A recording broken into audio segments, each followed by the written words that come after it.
नमस्कार। जांच हो रही है। डोनाल्ड ट्रंप के कार्यक्रम चल रहा था। आपको पता है कि व्हाइट हाउस के जो पत्रकार हैं उनको एक डिनर दिया जा रहा था। उस डिनर के दौरान हमला हुआ, खबर आपके पास आ गई है और पूरे दिन में इस खबर को आप पढ़ पढ़ कर पक गए होंगे, बहुत सारे वीडियो देखे होंगे। इसलिए खबर तो मैं दोहराने से रहा, लेकिन इसके पीछे किसका हाथ हो सकता है, कौन हो सकता है? ये फॉल्स अलार्म था या सचमुच का खतरा था? इसमें किसी की साजिश थी? तो क्या ये साजिश डर पैदा करने की थी या डोनाल्ड ट्रंप को डराने की थी? ऐसे बहुत सारे बिंदुओं पे अलग अलग जगह पे चर्चा हो रही है। इसमें बहुत सारी कॉन्स्पिरेसी थ्योरी भी हैं जो अलग अलग दिशा में ध्यान दिलाती हैं। आज हम बात करेंगे कि वो कौन कौन से शक लोगों के दिमाग में आ रहे हैं इस हमले को लेकर। कितना जेन्युइन ये हमला था, कितना नहीं था, बहुत सारी बातें। पर एक चीज़ आपसे साझा करना बहुत ज़रूरी है जो किसी ने आपको नहीं बताई होगी, लेकिन मुझसे और आपसे सबसे जुड़ी हुई चीज़ है। ये आयोजन क्यों हुआ था और ये सालाना आयोजन क्यों होता है? ये डिनर जो व्हाइट हाउस कवर करने वाले पत्रकार हैं उनके एसोसिएशन का कब होता है और क्यों होता है?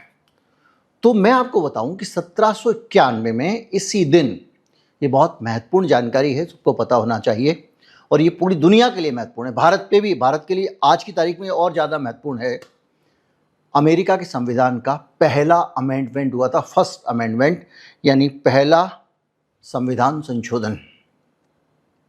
और उस संविधान संशोधन में जो बातें थी, ये उसी अवसर पे हो रहा है। वो बातें थी फ्रीडम ऑफ रिलीजन, धार्मिक स्वतंत्रता। और ये कहा गया था कि अमेरिका के संविधान में कभी भी धार्मिक स्वतंत्रता के क्लॉज को हटाया नहीं जाएगा। दूसरा था फ्रीडम ऑफ स्पीच, अभिव्यक्ति की स्वतंत्रता। 1791 में पहला अमेंडमेंट हुआ और उसमें ये डाला गया और ये जो आयोजन था पत्रकारों का था। तो फ्रीडम ऑफ स्पीच किसी भी हालत में वापस नहीं ली जाएगी अमेरिका के लोगों से, कभी संविधान में ये बदलाव नहीं होगा। इसके साथ साथ फ्रीडम ऑफ द प्रेस, पत्रकारिता की आज़ादी, मीडिया की आज़ादी तब से सुनिश्चित की गई थी और ये लिखा गया कि भविष्य में आप इसको कभी वापस नहीं लेंगे। यानी जब तक अमेरिका के संविधान केवल 40 पन्ने का है और बहुत रिजिड है, उसको बदला नहीं जाता है, तो जब तक संविधान है कोई भी इसको वापस नहीं ले सकता।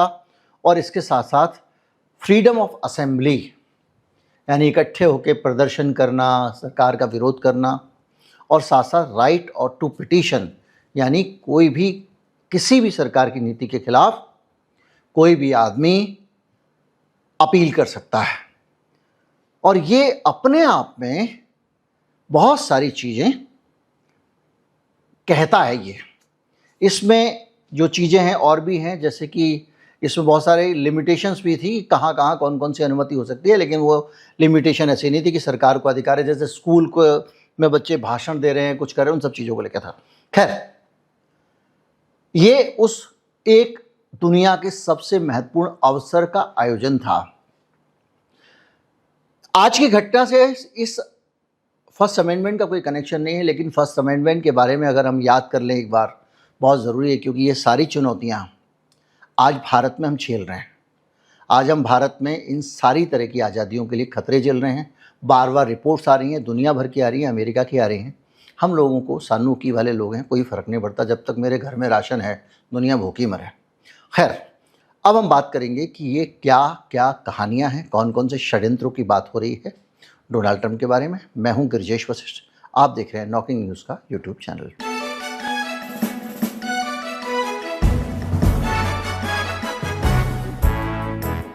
जो सबसे ज़्यादा चर्चा जिस पे हो रही है वो ये है कि ये हमला खुद डोनाल्ड ट्रंप ने ही स्टेज करवाया होगा, ये कहा जा रहा है।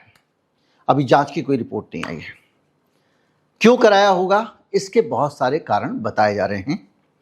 एक कारण ये बताया जा रहा है कि व्हाइट हाउस में एक जगह पे तोड़फोड़ करके उस ऐतिहासिक इमारत में अपने जो डोनाल्ड ट्रंप एक बॉल रूम बनाना चाह रहे हैं और उस बॉलरूम को बनाने का काम इनका अदालत ने और दूसरी जगहों से अब मुश्किल होता जा रहा है इनके लिए। पर ये आपको पता है जिद्दी आदमी है, तो ये है कि ये वो अपनी सुरक्षा का मसला उठा के और वहाँ पर बॉलरूम के अपने काम को पक्का करना चाहते हैं। ये वन ऑफ दी थ्योरीज है। लेकिन इस पे पक्की मुहर इसलिए लगती है कि जैसे ही हमला होता है, हमला होने के बाद पहली बात पत्रकारों से बात करने आते हैं डोनाल्ड ट्रंप, तो कहते हैं देखो मैं बॉलरूम बनाने के लिए इसीलिए जोर दे रहा हूँ कि वो सुरक्षा के लिए बहुत ज़रूरी है, लोग समझ नहीं रहे हैं। राष्ट्रपति भवन में बॉलरूम बनेगा, अरे वाह, सेवा करने जाते हो लोगों के। खैर, दूसरा, डोनाल्ड ट्रंप का नवंबर में आने वाले समय के लिए दुनिया भर में ये बातें चल रही हैं कि अमेरिका में नवंबर में रिजीम चेंज हो जाएगा। दुनिया भर में लोग कह रहे हैं कि डोनाल्ड ट्रंप की कुर्सी खतरे में है और इस बार नवंबर आते आते डोनाल्ड ट्रंप के लिए मुसीबतें बढ़ सकती हैं। हमारे यहाँ भी लोग कहते हैं कि जब इलेक्शन नज़दीक आता है तो पुलवामा हो जाता है, सर्जिकल स्ट्राइक हो जाती है, इलेक्शन नज़दीक आते हैं तो ऑपरेशन सिंदूर हो जाता है। ऐसे बहुत सारी थ्योरीज आती हैं।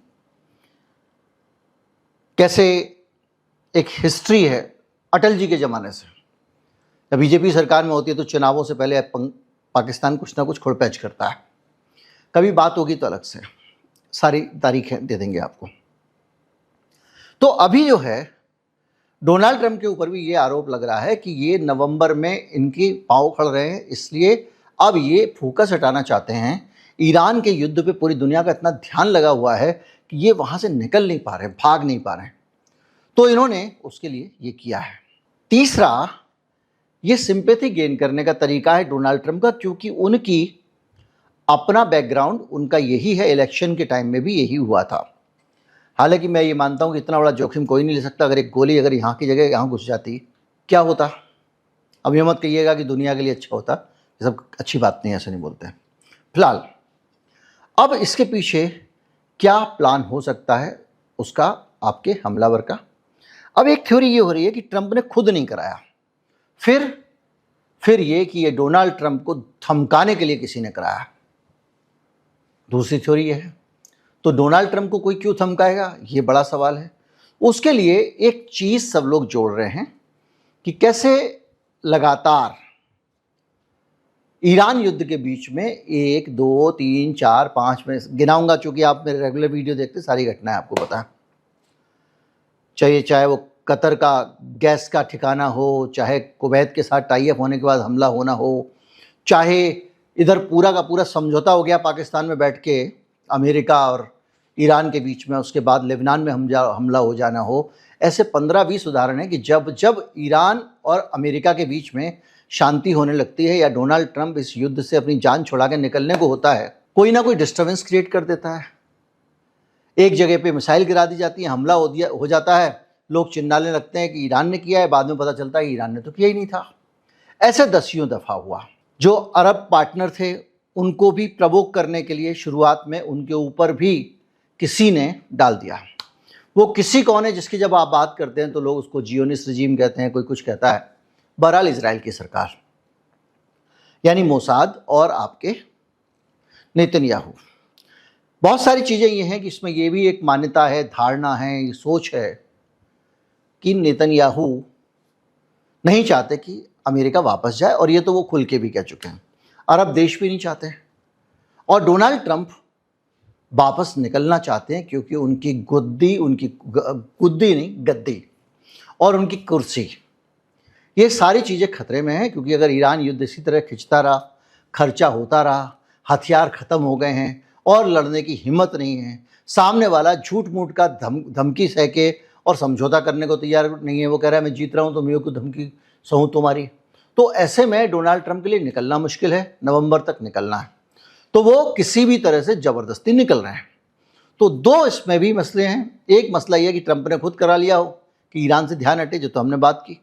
दूसरा एक सोच ये आ रही है कि एक डोनाल्ड ट्रंप को धमकी दी गई है और एक पब्लिक डोमेन में दी गई है कि इतने सारे लोगों के बीच में दुनिया का सारा मीडिया, अमेरिका का टॉप मीडिया, सारे बड़े सरकारी अधिकारी जिस जगह मौजूद हों, पूरी कैबिनेट मौजूद हो, उस जगह पे हमला करके ये संदेश दिया गया कि अगर यहाँ तक पहुँच सकता है हमारा आदमी, या हमारा नहीं तो कोई भी आदमी, तो आप तक भी पहुंच सकता है, इसलिए ट्रम्प साहब थोड़ा सोच समझ के चलिएगा। ये भी एक वजह हो सकती है, लेकिन इसमें से हम किसी भी वजह को अभी हम ये नहीं कहेंगे कि भाई ये सही हो सकती है, ये गलत हो सकती है, पर सबके बीच में एक कुछ ना कुछ तर्क हैं।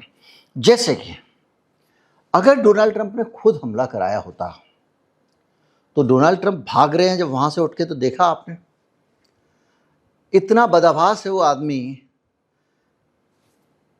भले ही बाद में उन्होंने कुछ और बयान दिया कि वो 2 कदम चलते गिर जाता है, फिर उसको उठा के वहां से ले जाया जाता है, 5 लोग मिलकर उठाते हैं और फिर ट्रंप वहां से निकलते हैं। स्टेज पे बैठे हुए हैं ट्रंप, और वहां पर एक आदमी कुछ मैजिक जैसा दिखा रहा है बैठकर, किसको? व्हाइट हाउस की प्रवक्ता को। बीच में मेलानिया बैठी हुई हैं, उनकी पत्नी, और उस प्रोसेस के बीच में ये घटना होती है, वो आपने देखा होगा वीडियो। और पूरी तरह से सुरक्षाकर्मी जेडी वांस को और उपराष्ट्रपति को एक तरफ से निकालते हैं, राष्ट्रपति को एक तरफ से निकालते हैं, क्योंकि अमेरिका में दोनों लोगों की में से एक का बचना बहुत जरूरी है। तो इतना पैनिक, इतनी बुरी हालत डोनाल्ड ट्रंप की हो रही है, तो वो अपने ऊपर करा रहा होता तो नहीं हो रही होती, जाहिर बात है। आप सोचिए, जो आदमी कह रहा है मैं सभ्यता नष्ट कर दूंगा रात में, जब खुद की जिंदगी पे आती है तो गोली की एक आवाज से वो आदमी छटपटा जाता है। ये कड़वा सच है दुनिया का कि हम युद्ध छेड़ते हैं, लोगों की जानें लेते हैं, दूसरी की करते हैं हरकतें, लेकिन हम ये भूल जाते हैं कि हम भी कभी निशाने पर आ सकते हैं। और मौत अगर गाज़ा के 75,000 लोगों की, महिलाओं की, बच्चों की, मरीजों की अस्पताल में तड़पने वाले, उनकी ज़िंदगी जितने इम्पॉर्टेंट है, उतनी ही ज़िंदगी डोनाल्ड ट्रंप की भी इम्पॉर्टेंट है। जीवन सबका समान रूप से महत्वपूर्ण है, भारत के किसी भी, दुनिया के किसी भी कानून में।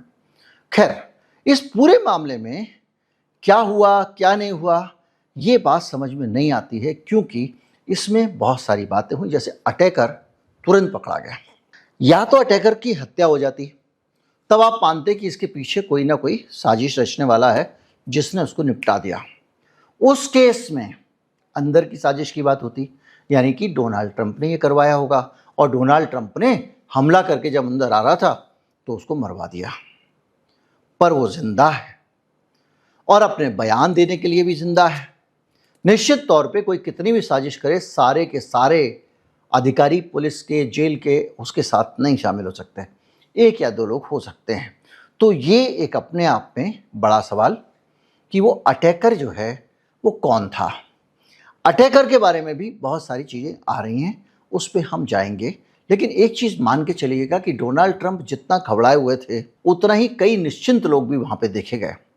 कुछ वीडियोज़ आए हैं, उसमें कुछ लोग या तो वो अधिकारी हैं, या मंत्री हैं, या फिर पत्रकार हैं, वो वहाँ से बॉटल जो रखी हुई हैं वहाँ पर वाइन की, उनको उठा के अपने पास अंटी कर रही है एक महिला। एक विजुअल आया, आदमी एक बैठ के आराम से चने खा रहा है, वहाँ सब कुछ हो रहा है, वो रिलैक्स होकर खा रहा है। इससे पता चलता है कि बाकी लोग जितने पैनिक में नहीं थे, उतने डोनाल्ड ट्रंप पैनिक में थे। डोनाल्ड ट्रंप के पैनिक का हाल ये था कि जो खाना खाने के लिए कपड़े पहनते हैं आप, उन्हीं कपड़ों को पहन के जब प्रेस के सामने आए डोनाल्ड ट्रंप, उन्हीं को पहन के आए हैं। उस आदमी ने कपड़े तक नहीं बदले थे, इतना पैनिक में रहा होगा। जब यहाँ पर हमला हुआ है, हमला होने के बाद तुरंत उनको निकाल के ले जाया गया, निकाल के उनको व्हाइट हाउस ले जाया गया। उनके साथ बहुत सारे लोग थे, जेडी वेंस वगैरह, जो उनके आसपास के लेफ्ट राइट जितने भी लोग हैं वो सब भी थे। उसके बावजूद वो आदमी यहाँ पे आ गया, तो ये भी अपने आप में बड़ी चीज़ है। और ये एक कहानी जो है वो ये लग रही है कि क्या ये पैटर्न डोनाल्ड ट्रंप को डराने के लिए बरता गया, और ये पीस टॉक जो चल रही है उसको रोकने के लिए किया गया, या कुछ और है। इसमें हम अगर थोड़ा सा डीप जाएं तो डोनाल्ड ट्रंप के बयान पे आ जाइए। डोनाल्ड ट्रंप कह रहे हैं कि I like not to think about it, मैं अब इस पर सोचना ज़्यादा नहीं चाहता हूँ। I am not a basket case. उन्होंने ये कहा कि वो जो मैंने बताया कि सिक्योर वॉल रूम की ज़रूरत है, उसका बहुत औचित्य है, और उसको हम ड्रोन प्रूफ बना रहे हैं, बुलेट प्रूफ बना रहे हैं, तो उससे लोगों को लग रहा है कि क्या उसके लिए हुआ। लेकिन जैसा मैंने बताया कि डोनाल्ड ट्रंप जो डरे हुए थे, उससे नहीं लगता कि वो किसी तरह का मामला हो। लेकिन कुछ चीज़ें अपने आप में बहुत मायने रखती हैं। डोनाल्ड ट्रंप कह रहे हैं मुझे पता ही नहीं चला, हमला हो गया, मैंने बड़ा नॉर्मली लिया। ये जो वो बोल रहे हैं कि मुझे कोई फ़र्क ही नहीं पड़ा और मैंने तो समझा ही नहीं कि ये खतरा है, सबसे पहले मेलानिया ने खतरे को पहचाना। हालांकि मेलानिया ने इस बारे में कुछ नहीं कहा, उन्होंने केवल नो कहा। तो अगर आप इतना निश्चिंत थे तो बदहवास क्यों थे? गिर पड़े हो भाई साहब आप। अब आप जब ये जानेंगे कि कौन है हमलावर तो आपको और ज़्यादा क्लू मिलेंगे। इसका नाम है कोल थॉमस एलन, 31 साल का है, टोरेंस का रहने वाला है, कैलिफोर्निया स्टेट का, और इसने बैचलर ऑफ मैकेनिकल इंजीनियरिंग की है, मतलब इंजीनियरिंग ग्रेजुएट है, वो भी कैलटेक जैसी यूनिवर्सिटी से, जो अमेरिका की टॉप की यूनिवर्सिटीज़ में माना जाता है। उसके बाद उसने मास्टर्स किया कंप्यूटर साइंस से कैलिफोर्निया स्टेट यूनिवर्सिटी से 2025 में, यानी ये भी टॉप की इंस्टीट्यूट मानी जाती है। और काम क्या करता था वो आदमी? ट्यूशन पढ़ाता था बच्चों को पार्ट टाइम। वो आदमी इंडिपेंडेंट गेम डेवलपर था, यानी उसको काम नहीं मिला था, फुट कर काम करके अपना काम चला रहा था, और इतना अच्छा था कि उसको टीचर ऑफ द मंथ का भी अवार्ड मिल चुका था। अपने कॉलेज में भी फ्रंट बेंचर था, पढ़ने में तेज था और बहुत विनम्र था। यानी कहीं से भी जो अच्छे बच्चे होते हैं ना हमारे घरों के बीच में, पढ़ने लिखने वाले, उस तरह का बच्चा था। और वो 31 साल की उम्र में इतना बड़ा कांड करते हैं। और इस आदमी को अगर सामान्य तरीके से नौकरी मिली होती जैसे 2020 से पहले अमेरिका में मिलती थी, तो ये आदमी कम से कम 70 लाख रुपए महीना से 1.5 करोड़ रुपए महीने के बीच में कमा रहा होता। इसको दुनिया की टॉप की कंपनियां, चाहे गूगल, नासा, टेस्ला जैसी कंपनियों में हाई एंड जॉब मिल सकता था जो इसने पढ़ाई की थी। इसको रिसर्च स्टार्टअप में बड़ा रोल मिल सकता था। लेकिन हालत यह है कि अब वहाँ पर नौकरियाँ नहीं हैं। एक फैक्टर ये भी दिमाग में आता है कि इस आदमी ने नौकरी ना होने के कारण ये कदम उठाया हो, पर इस आदमी ने जिस तरह हमला किया उसको देखकर बहुत सारे प्रश्न मन में उठते हैं। नंबर 1, होटल में, उसी होटल में गेस्ट बन के रुका जिस होटल में राष्ट्रपति रुकने वाले हों। हमारे यहाँ मॉरिशस में रुकता है कोई भी आके, अमेरिका का राष्ट्रपति। आप वहाँ पे जो है वो उस तरह दाढ़ी बनाने वाला लेके निकल के दिखा दो, होटल के सामने से उसमें रुका हुआ था। और उसके पास बड़े सारे हथियार थे, शॉटगन, हैंडगन, चाकू, सब कुछ। और कैमरे में उसने कमरे में अपने होटल के सब कुछ रखा हुआ था और सुरक्षा चेक पॉइंट्स की तरफ दौड़ा। मतलब वो चेक पॉइंट पार करने के बाद में उसको वहीं पहुंच जाना था, कहाँ पे? जहाँ पे डिनर होने वाला था, उस रूम में। सर्विस एजेंट, उसने बाकायदा गोली चलाई है, सीक्रेट सर्विस एजेंट को गोली लगी है और कई गोलियां चली हैं। वो जो एजेंट था वो तो इसलिए बच गया क्योंकि उसने बुलेट प्रूफ पहना हुआ था। अब ऐसी हालत में कुछ लोग ये कह रहे हैं कि वो लोन वॉल्फ था, मतलब अब उसको कोई उसके पीछे प्रेरणा नहीं थी, कोई जुड़ा हुआ नहीं था। लेकिन इस आदमी को, जिसको ऐसा गुस्सा हो, वैसे इवेंट के टाइम पे जाके क्यों करेगा भाई? उसको मालूम है वहाँ इतनी सुरक्षा है, इतने सारे लोग जुटे हैं, वहाँ जाके मैं क्या उखाड़ लूँगा? और ऊपर से उस जगह पे सारे के सारे मंत्री भी मौजूद हैं, तो संभव ही नहीं था। लेकिन ये कह रहा है कि मैं अधिकारियों को, जो ट्रम्प प्रशासन के नुकसान पहुंचाना चाहता, भाई तो अधिकारियों को इन जनरल कोई क्यों पहुंचाना चाहेगा? या तो स्पेसिफिक होगा भाई ये वाले अधिकारी है, ऐसे ये 3 अधिकारी है, इस डिपार्टमेंट के अधिकारी। इसलिए ये पूरा जो उसका बयान है वो बड़ा संदिग्ध लगता है। और जब इस बयान को आप संदिग्ध मानते हैं, ये माना कि वो बेरोजगारी से परेशान था, लेकिन बेरोजगार आदमी को कोई भी इस्तेमाल भी तो कर सकता है ना, एक फ्रस्ट्रेटेड बेरोजगार आदमी को, वो तो बाद में पता लगेगा। लेकिन जो भी है, खुद डोनाल्ड ट्रंप ने जो बयान दिया उसके हिसाब से ईरान युद्ध से कनेक्शन वो सोच रहे हैं, भले ही नकार रहे हैं, उनके दिमाग में वो कनेक्शन आ रहा है। उनको कहीं ना कहीं से कोई ना कोई ये संदेश दे रहा है कि ट्रंप से आप जो है इस युद्ध से पीछे ना जाओ। इसीलिए डोनाल्ड ट्रंप ने ये बयान भी दिया कि मैं युद्ध से पीछे नहीं जाऊंगा, मैं डरूंगा नहीं, युद्ध से हटूंगा नहीं। उसने वॉलरूम की बात भी कही। लेकिन कुल मिला के एक चीज़ ये दिखाई दे रही है कि जो 2019 में, माफ़ कीजिए, नवंबर के महीने में, कहीं ऐसा ना हो कि डोनाल्ड ट्रंप की सत्ता फुर्र हो जाए, ये डर है, और उस वजह से वो बहुत सारी बिसातें बिछा रहे हैं। पर जो भी है, ये घटनाक्रम बहुत रहस्यमय है। 2-4 दिन में कुछ जांच होगी, तब तस्वीर साफ होगी। अभी जितनी जानकारी मैं अलग अलग जगहों से पता कर पाया हूँ, पूछ पाया हूँ, डिस्कस कर पाया हूँ, उसके हिसाब से इसमें 2 ही कारण लगते हैं। तो डोनाल्ड ट्रंप को डराने के लिए किया हो, या डोनाल्ड ट्रंप ने खुद करवाया हो, मतलब तीसरा कोई कारण लगता नहीं है। डोनाल्ड ट्रंप की हत्या का भी मकसद दिखाई नहीं देता है। और अगर ये फ्रस्ट्रेटेड यूथ है, मैं मानता हूँ कि बहुत सारी जगहों पे लोग स्कूलों में एक दूसरे पे, अमेरिका में बुरा हालत है, गोलियां चला रहे हैं, अक्सर शूट आउट की खबरें आती हैं, पर कोई जाएगा और ऐसे मौके पे जाएगा, ये बड़ा सवाल है। तो इंतज़ार करना चाहिए 1-2 दिन ताकि तस्वीर साफ हो। नमस्कार, जय हिंद।